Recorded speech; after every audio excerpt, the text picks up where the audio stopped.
Richard is a devoted family man and a contract killer. I can imagine what you've been telling them, thinking their dad's a decent guy. Without his family knowing, he murdered for the mob for nearly 30 years. I'm good at what I do. What about leaving witnesses at a murder scene? I don't kill women or children. But when a hit goes wrong, his secret life is exposed in The Iceman. Hi, I'm Brenna. Hi, I'm Melissa. And I'm Salim. Our new review cometh, The Iceman, starring Michael Shannon as notorious mob killer Richard Kuklinski. We've all just seen it. We have a new reviewer, Melissa. How you doing? I'm fantastic. Thank you guys for having me. My name's Melissa. I am from WeAreMovieGeeks.com. I've been a film critic for 6 years, originally from St. Louis, and I'm just glad to be here. This movie is about Richard Kuklinski, who is a contract killer, and it's his life. It's a story of events. It goes, this happened, then he got married, then he started killing, then he got fired from killing, and then, and that's pretty much how this film is. They're trying to make this a character-driven movie. Michael Shannon's character, Kuklinski, they're making him a family man. They're concentrating on that. They're trying to make him likable. This is a story of a murderer. I think where they went wrong with the writing of this is they based it off of both the Anthony Bruno book along with the Iceman tapes, Confessions of a Killer, which was a documentary in 1992 on HBO. The fact that they're putting something fictitious and trying to blend it with a true story, normally you'd think that would be a great time, but they just didn't blend the two well. I agree. There could have been so much in this film, especially because Richard Kuklinski, he's this mob killer, and I think that's what they really were going for. This guy killed over 100 people. Let's just show how he started off as a monster and becomes even more of a monster. Part of what's interesting about Kuklinski is that he didn't just have one MO. He killed in a multitude of different ways, which is why it was so difficult to catch him eventually. Kuklinski, right? Yeah. Robert Prongi. Introductions are long overdue. Who's the girl? I don't know. Can you let her go? I don't kill women or children. There are some murders in this. There's quite a few, actually, and none of them are really remarkable. They're kind of boring, they're a little flat, and you're like, eh? We don't get into his psyche. We don't start with this character as a kid, so there's not that much of an arc. The only time we really find out about him as a kid is when he talks to his brother, played by Stephen Dorff, talking about being in an abusive relationship with his father. But again, we are told this. We're not shown any of it, and if we are shown it, it's for 20 seconds, not enough to really give us any emotional connection to this character. There actually is no arc in this film because he's the exact same person at the end of the film. He starts off being a murderer, then he gets a job, then he's a paid murderer, and then he's a jailed murderer. All right, Wright, do you mind moving down the block? My daughter's birthday's going on in there.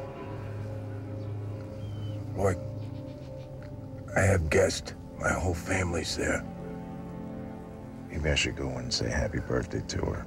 I love Ray Liotta, but Ray Liotta is Ray Liotta in every film that he's in. He plays a great bad guy. He does a great job with it. I kind of want to see him do something else, though. I loved Michael Shannon. He was incredible. He's immediately the scariest guy that you've ever seen, and there's scenes where he just loses it, and it's really terrifying. I love Michael Shannon. I was really excited about this because I want him to star in more things, because I really like him. There were certain points I feel where his performance was a little obvious. Like, there's a couple scenes where he was angry, and he was like being really visually angry, and I think that maybe somebody told him that, okay, you have to be angry in this scene. No, angrier. Yeah, no, I felt the on the surface, and I've felt it probably came because of the writing. Like, I started wanting a voiceover, like a Dexter voiceover of sorts, because he would mumble sometimes whenever he would get really angry, and I wanted to know what he was saying, because this is obviously what he's thinking about when he's going into killing or when he's getting angry, but we never got any of that. No, absolutely not. You know, it doesn't matter how many layers he can put into his characters, which, I mean, he's incredible. The writing just fell flat in this. They really dropped the ball. Roses are red, violets are blue. My Annabelle is as golden as the light of the moon. Salute! I'm not finished. It was nice to see Winona Ryder for a while, because we haven't seen her in a long time, and she did some character work in this. I still cannot wait to see her in more films. I don't think she's utilized enough. She looked gorgeous in the film, and she's gorgeous. I want to see her in more movies. The director, Ariel Vromen, I think he felt like he had a great dichotomy of Richard Kuklinski and his murdering life and his family life, because he begins the film with somebody asking him, you know, do you regret anything? And then the last part of it is, he doesn't regret anything except for hurting his family. And you imagine that the director felt that that was the meat of this picture, but unfortunately, because we don't get any, you know, inner life of Richard Kuklinski, it falls short. It could have been. It could have definitely been that. That could have been the through line of the film. Mm-hmm. Instead, it's just sort of like I said, it's chronological, and they show him killing things, and they show him at home with his family, and then there's a little bit of it mixing, but it never actually comes to a head together. Mm-hmm. I don't understand, especially to have a writer-director on the set, how they did not catch the loopholes or the open scenes where they just gave no answer. Mm-hmm. He could have just edited something on set and said, wait, this doesn't make sense. But he wrote it and directed it. I expect more out of a writer-director. I do. A great performance from Michael Shannon is not hot enough to save this cold picture. Skip it. Because this film is a combination of a fictitious tale along with a true story, I feel like they just really missed the mark. Still, Michael Shannon's great, so I say stream it.